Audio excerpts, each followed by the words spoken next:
We are going to Mars one day, and we know that even if the technology is ready, we'll be a no-go for launch because the human body and the human systems are not ready. We have Scott Kelly and his Russian counterpart, Mikhail Kornienko, who have been on board the space station for almost a year.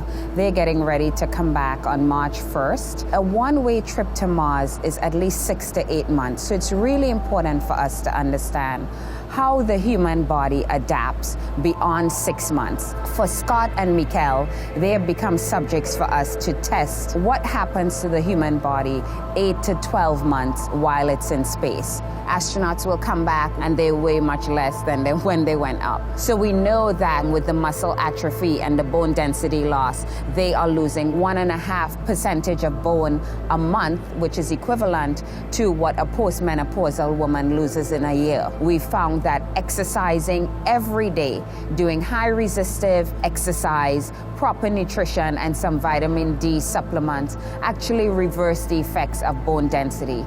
So there's a lot we can learn so that we are successful in sending humans on a journey to Mars one day. We found very recently that their vision decreases as a result of fluid shifting towards the head in a non-gravitational environment, and then that swells some of the optic nerves, causing a decrease in vision. And so it's really important to understand what are some of the things we can do to counteract that.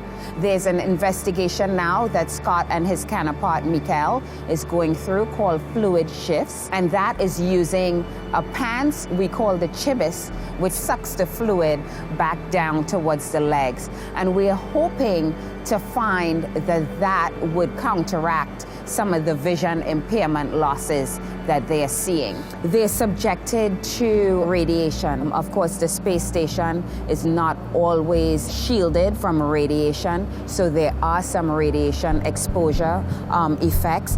Their heart shrinks as a result of not being able to have the heart pump blood towards the feet because they're not walking, they're floating. And so Scott and Mikhail, during this one-year mission, is really our first adventure in finding out what happens and how we can counteract the human adaptations for a long journey to Mars.